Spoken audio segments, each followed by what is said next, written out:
Good evening. I'm Dr. William T. Wright, Jr., the founder and host of The Wright Experience. Glad to be able to bring you another episode. This is episode number 69 of the show, and we're certainly excited about tonight's guest. Tonight's guest is a guest that I met several years ago during my early years as a superintendent in McCormick County Schools in South Carolina. He was at that time a member of the leadership team at Clemson University, and we did some amazing work together to try to better the lives for aspiring and current school administrators. He has continued that work now as a CEO of an organization. He's continuing to work with leaders to make them better. And I'm pleased and honored tonight to have as my guest, Dr. Frederick Buskey. Dr. Frederick Buskey helps assistant principals these days live and lead better by making complex things simple. Over the last 20 years, he's been in over 100 schools, trained, coached, and worked with hundreds of current and future school leaders. One of the things that always moved him was the plight of the assistant principal, particularly in rural schools. While teachers and principals usually have ample access to networking and professional development communities, assistant principals are often left on an island. While principals and teachers are expected to bring an instructional focus to their work, assistant principals find themselves overwhelmed by non-instructional obligations. In 2019, Dr. Buskey founded Strategic Leadership Consulting and began designing programs and content to help assistant principals live and lead better. He takes complex concepts like organizational culture, change, and time management and distills them into simple frameworks that empower leaders to act. He draws upon his over 34 years of experience from pre-K to 12th grade and higher education and educational research, but he also has learned from great school leaders and taken the best of practices and integrated them into a framework of strategic leadership practices. In addition to consulting, he also produces the Assistant Principal Podcast, Quadrant 2, which is a bi-monthly micro journal for school leaders, and the Strategic Leader, which is a short daily email that helps leaders be more intentional, which I read very often. And so it is my pleasure at this time to bring to the Wright Experience and welcome to the Wright Experience, my friend, Dr. Frederick Buskey. Good to see you. It's great to see you, Dr. Wright. Good to have you here. And I'm going to pattern myself after you once I retire from this thing called the superintendency. I admire the work that you are doing, and maybe I'll follow those footsteps in some fashion. How about that? It's amazing how much you can do when you're not sitting in meetings all day. Amen, brother. So, Dr. Buskey, talk to us a little bit about the work that you're doing as the CEO of the organization now, and the specifics of that amazing work you're doing to help build leaders. Yeah, I do a lot of work with school districts as well as doing some nonprofit and government leadership work. I'm in Western North Carolina, so we're very rural out here, rural Appalachia. So I'm serving the communities here, but my real passion right now is focusing on assistant principal development. I've always felt like assistant principals they're kind of like on an island, and principals usually get together at the district level and have a pretty good network of people to depend on. And we do a lot of professional development with teachers, but assistant principals are the ones that get left behind. So that's the focus of my work right now, serving those people. So did you just arrive at focusing on assistant principal to try to fill that niche? Is that pretty much what happened? Or? Yeah, one of my mentors, Dr. Jackie Jacobs, said to me a long time when we were working at Western Carolina University and doing principal licensure programming, and she said, you know, we really aren't preparing principals. We're preparing people to be assistant principals. And I've hung on to that for a long time, recognizing that in our preparation programs, those folks are going to go out and they're going to do the assistant principal work, which is really fundamentally different than the principal work. And then watching my graduates and interacting with other assistant principals, the tension is it's so poignant that you have people that are doing that managerial work, rolling up their sleeves and digging in every day. The ones that want to be principals want to be doing the instructional leadership. And in many buildings, it's really hard for the assistant principal to ever get into that space. So I've just been really mindful of that. Lots of friends and lots of former students that are in that position. And I just felt like it was be an important space to step into and to be able to help. Awesome. So if we're looking at people who are ideal candidates for the work that you're doing, are you focusing on teachers currently, new assistant principals, people that are in guidance? You know, what is your target audience for the work that you're doing, or all of the above? I think most specifically it's assistant principals, and my work is kind of separating along two lines. So the part that I wish I could do all the time was the work of developing instructional leadership skills. So I love working with instructional leadership teams. We can work through the assistant principal to help support and build a team, or I can work directly with principals. So that's one of the really important components. I also like to support assistant principals in thinking about how they're supporting their early career teachers. You know, and we were just talking just before we started the podcast about teacher shortage and the challenges that we have there. And I think assistant principals as the frontline administrator especially for beginning teachers, especially when you look at discipline, it's so critical that our assistant principals know how to work with new teachers, know how to support them, help them get the classroom in good shape and managing that. But it's also so hard because it feels like it's just one more thing on top of all the other stuff that they need to do. So I love working with the assistant principals and waiting in that way. But that instructional leadership team also encompasses principal, instructional coach, and some of the other positions. So focus on assistant principals, but work with a broader audience too.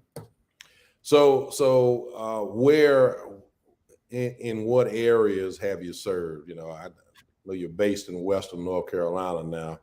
I think I remember us talking a little bit about that. But where are you serving and working with leaders? So, yeah, I've done work regionally in Western North Carolina, but most of my work really has been down in South Carolina. I've been working with Lexington for 3 years. I've worked with Edgefield, with McCormick, and some of the schools in the upstate. So that's been fun. But what I'm doing right now is forming an online community. Mm-hmm. I think it'd be really cool if we could have assistant principals from all over the United States, from all different kinds of schools. They could come together in some form of a community. And again, breaking down that isolation is really important. So I call it Apex Community, and Apex stands for Assistant Principal Acceleration, which is a word play. And that's our online community. And so I'm working to recruit assistant principals from all over the United States to bring them to a place where no matter what their time zone, they can log in, they can work with each other. Right now, I've got a couple assistant principals that have just implemented clear bag policies in their schools. Mm-hmm. So who do you turn to when you do a policy like that and you don't know anybody else that has it? So we're creating a community so people can go in and find out what's happening in other schools and what other people's experiences are. So that's really the big focus for me right now, is building that community for people. And that's a national community. And leaders in all disciplines, and specifically in this case, you're talking about assistant principals. That networking is so key. I encourage new superintendents that are just getting started in the profession to take time, even if you have to maneuver your schedule to participate in AASA. They have a conference called the National Conference of Education. You're probably familiar with that. just going there and networking and getting yourself familiar with other leaders that are doing that work is so critical for what you're talking about now. Just having the opportunity to have real talk with other leaders about specific issues. What are you doing about this? How are you handling this? What challenges are you having with implementing X, Y, and Z? So I think that's critical and commendable on your part to have tapped into that niche. So tell us about your podcast and what you do with that.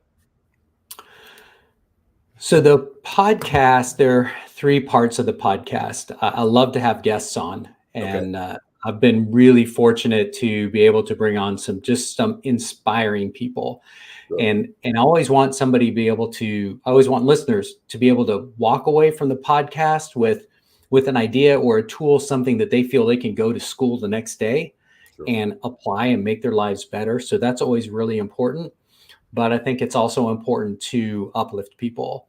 And so we always try to keep the conversations very authentic, very real, but also focusing on the positive things and the things that we can control. So I do a lot with guests, and then I also do a number of solo episodes. So kind of every other week I'll do a guest, and then I'll do a solo episode. And on the solo episodes, I like to take something very specific, usually an instructional leadership topic, and just dive in. So a couple of weeks ago, I did how to structure your instructional leadership team, what your agenda should look like, how you choose what days to schedule that meeting, and things like that. So those episodes are very content focused. And again, I hope that people can listen to that and then go back into the school the next day and start to apply it. All right, that's awesome. I'm going to have to start seeing what I can learn from those podcasts for sure. We've been doing this for a little bit over a year now, so I'm always trying to learn how to get better. But that's great. That's awesome. So we talked a little bit offline, and I want to get into this discussion. All across the nation, we know everywhere there's this big labor shortage, particularly in school districts. And while we're focusing tonight on assistant principals, which is a catch-22 as well, because most people that go into the assistant principal role comes out of teaching roles. And so we've got a teacher shortage, and then people stepping up from the assistant principalship to the principalship. We've got a shortage there. So any insight on what we can do to work on this labor shortage that we're experiencing all across education right now? Well, we've got it coming at 2 angles, right? We're having trouble bringing people in, but then we're also having trouble retaining people. And I don't know what the good answer is for bringing more people in, right? We know that working conditions can be improved, pay can be improved. I think we really need to work on elevating the profession, but those are external things that's really hard for administrators and school leaders to take care of. I think the place that we need and we can make a difference is how we view new teachers. We have so many people coming in from alternative licensure. I was working with a new teacher last year. The year before she went into teaching, she was manicuring toenails at a country club. That's not a knock on her, but that was not a job that's going to help prepare her to come in and be a teacher. She had a degree in an allied field, took 2 weeks of Teach for America or one of those programs, and she's in a classroom. And so I think rethinking, reimagining what it means to be a new teacher. And I've started to use the term early career teacher. I don't think we can't think about teachers as their entry year anymore. I think we really need to think about the first 5 years of a teaching career and view those teachers as all moving through a sequence of activities and supports with the idea that it will take us 5 years to get those new teachers up to speed. So rethinking that and what support looks like is really critical. The other thing that's been really interesting is I've talked more about early career teachers, and I've worked more with school administrators, but also people that support those new teachers. I've realized that there's a disconnect and that most districts do something to support those new teachers, and that happens at the district level. Teachers usually have some kind of a mentor teacher, but exactly what's happening isn't always communicated to the school administrators. So they know something's happening at the district level. They know there's a mentor in the school. And I think sometimes in their busyness and all the other stuff they have to do, they think that new teacher is covered because of what's happening at the district, because of the mentor teacher. But when you talk to new teachers and when you talk to the coordinators that serve new teachers, those new teachers are saying, we want relationships with our administrators. We want our administrators in the classroom. We want to know who they are. And so I think there's a disconnect there, but there's also a huge opportunity. If I could say something to assistant principals or principals that are listening, the most important thing right now is to be supporting those new teachers and having the relationship. Because you and I went into teaching. I think we went in, we closed the door. The Sure. principal came in and wanted to talk to you. You thought, oh, there's a problem. And we really viewed teachers as largely finished products as soon as we started our careers. And new teachers coming out now are different. Sure. They want feedback. They're asking for feedback. And I had a podcast episode, I can't remember, I think at episode 28, we had 2 new teachers on, and they both said, if I want an administrator in my classroom, and when they see something, I want them to tell me where I can get better, help me get better. And that's a different mindset from the folks that I think are in our generation. Right. And I think also we've got to, as you said so eloquently, reimagine the way that we're training teachers. We don't have the cadre of teacher ed majors anymore. More folks are getting into the profession that aren't teacher ed majors, which is not necessarily a bad thing. I was a business administration major myself as undergrad and ended up in the profession. And I think I've done all right, Dr. Buskey, over the years. So, but we've got to reimagine, I think, the way that we're preparing. And I like what you said, and it's going to take time. We can't expect a teacher to be a master teacher 6 months after they are handed the keys. And I don't know that we ever had teachers that were master teachers, but we just felt differently about it. At that point. So I think that's amazing. So with that in mind, do we need to look at, in your opinion, redesigning teacher prep? Does it need to be designed differently in terms of certification and all of that? Is that also a part of what you think might help us be better? Yes, but from what I'm hearing in a number of states, is teacher preparation is getting redesigned, but it's getting redesigned from a state policy level. Yeah, right. And the eye on that policy is how do we lower the bar so that we can produce more teachers? So it's a really challenging time to try to increase the rigor of your teacher ed program. I think one of the opportunities, because we do need more people, we need more bodies in the school, is for school university partnerships. So if you're a district that's fortunate enough to have a local university, I do think we need to get more creative about getting those people in our schools from a much younger age. And if I can get a freshman or a sophomore in my school to start out as a teacher's aide, and to have that person in the school for a couple years, they're going to finish up as more ready when they finish and get their degree. But I'm also going to build that relationship with them, and I'm going to know who those kids are that I want to bring back into my school. So I think there's an opportunity in that space. Yeah, more ready and more likely to. We got to make this profession attractive again too. I think that we've lost a little bit of that because of some of the climate issues that Yeah. we face. Doctor, I think you said something really important too. When we have teachers coming from alternative licensure, it is easy to focus on what they don't have, Sure. but those people are also bringing assets that people coming through a traditional program may not have, and we need to recognize those assets. And I think one way that we do that is to get to know and build those relationships and learn about the stories behind people. And that's something that's been a big step for me. I've always been that kind of pragmatic person. Like I want to get in and roll up my sleeves and let's get to work.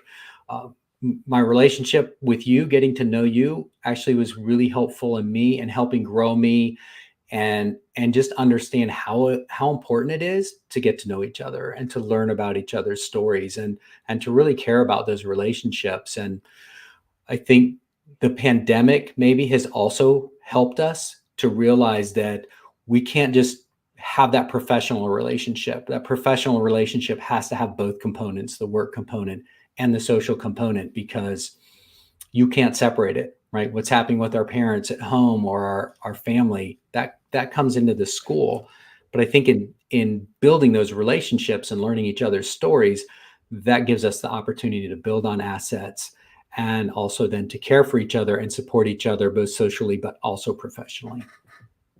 I appreciate the plug there, and we still are in a personal business. I mean, at the end of the day, this work that we do is about personal and building those relationships and making sure that people know that no matter what role you serve in, that this work that we're doing we're in it all together. And so, if you can communicate that, I think you can get people to buy into what you're trying to do and move districts forward. So I think that's an amazing comment. So, Dr. Buskey, is there anything that I have talked about tonight or have left off tonight that you think might be useful for our audience of aspiring leaders, current leaders?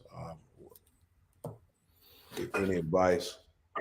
Yeah. So one of the frameworks I work on is the idea of a strategic leader. And I contrast that with the idea of an urgent leader. And most of us are in situations where there are so many things coming at us at one time that we get caught on that kind of hamster wheel or that treadmill and always moving from urgent task to urgent task. And so what happens is we prioritize what's urgent. When we're doing that, we're generally treating symptoms, not problems. And we confuse action for progress. So we just think if we're busy and we're doing something, then that's going to be good. And then finally, what happens when we're doing those three things is we become task-oriented instead of people-oriented. So one of the things I try to help people do is to think more strategically. And strategic leadership is not leading from 40,000 feet. It's actually what we do every day and the habits that we nurture. So instead of focusing on the urgent, we prioritize things that are important. And for school leaders, what's important is developing our teachers. So that's critical.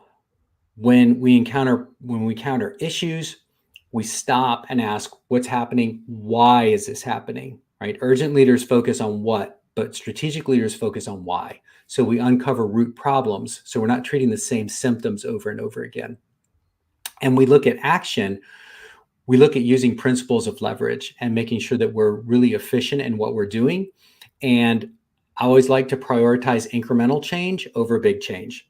Because if we start on a big change thing and we do 5 days of training and we're shooting for something 6 months out, the way things are today, we're probably never going to get there. That's right. But if we can go in and we can spend 2 or 3 hours working on something and then your life is better tomorrow, that's progress. So that incremental change is important. And then we've got to be people focused. Task has to be second. People have to be first. And if we're not able to make time to spend a few minutes with a brand new teacher, to check in with them after school, to check in the morning, if we can't find that time, there's something wrong. Yeah. Might as well turn the keys in and go do something else, right? Yeah. If we can't do that work, that's exactly right. And today the game is changing so fast. I sure appreciate that. That spoke to me. You gotta be incremental about it, and just make sure that today is better than yesterday, and tomorrow is better than today. I mean, that's really that's great advice. So if there is a younger person out there who is aspiring to branch out into some of the CEO work, consulting work that you're doing, what advice would you give them with that? Be passionate. Yeah. I think it's easy to look at the consultant's life, and putting that in air quotes, and to see it as something kind of glamorous, and you can step back and I have time to breathe. And we were joking before, it's amazing what you can do when you're not in meetings all day. Right. It's amazing what you can do when you're not being texted and emailed. But to really be productive, and I think to continue to make a difference, you have to have that passion. And it's tempting to say, I'm going to step back and I'm going to dial down. But if you are fortunate enough to be able to step out of K-12 and position yourself to be able to do educational consulting, I think you have to double down and tap into that passion and give back, because it's a privilege to do what I do. And I can get a lot done in a day, but there's a responsibility then to share and to support and help the people that are still in there fighting the fight. And what amazing work that is, and amazing work that you're doing. And certainly I'm proud of your continued commitment to making us all better.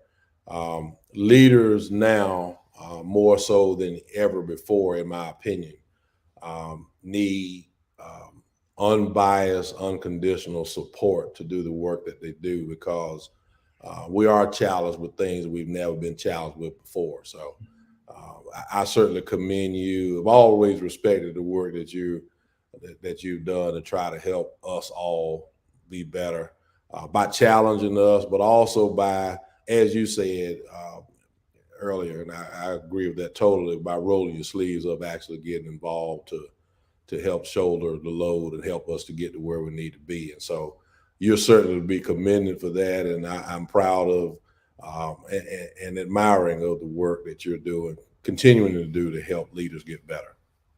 So thank you. Thank you. Yeah, it's been an honor and a joy working with you too, Dr. Wright. Well, thank you, sir. Dr. Buskey, if you'll hold on with me for a minute, we'll come back and close out the show.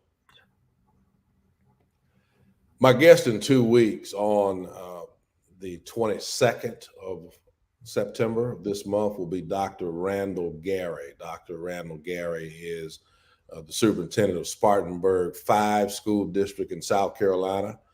Dr. Gary has served as a superintendent for about the last 7 or 8 years, and we're looking forward to talking to him as well with the wonderful work that he's doing in that district and has done to serve the students throughout the state of South Carolina for the last several years. So that'll be the 22nd of September of 2022. And as time goes on, we're going to continue to bring you the very best guests that we can possibly find. Here at the Wright Experience, we also would like for you, thank you for those of you that are participating this far. We love to hear from you. We love for you to tell us how you like the show and make comments about it. And also those of you that are viewing us through YouTube, we'd also like for you to like and comment on what you see and hear so that we can grow and get better. And most importantly, if you will take the opportunity to click that subscribe button, and then you will get periodic notes and notations about the show and what we're doing and when we're going to do it and so forth. I'm appreciative. We're at about 1.5 years now of doing the Wright Experience, and I'm very appreciative of your support of me and this work that we're trying to do. Dr. Buskey, I want to thank you for being a part of our show, and this platform is open for you to come back. We're going to have you back at some point to talk about the amazing work that you're continuing to do to help leaders. And And I'll be watching that podcast to see what I can learn to make this work that we're doing even better as well. Thanks for having me, Dr. Wright. It's been a pleasure. All right, thank you to the Wright Experience audience. Good evening.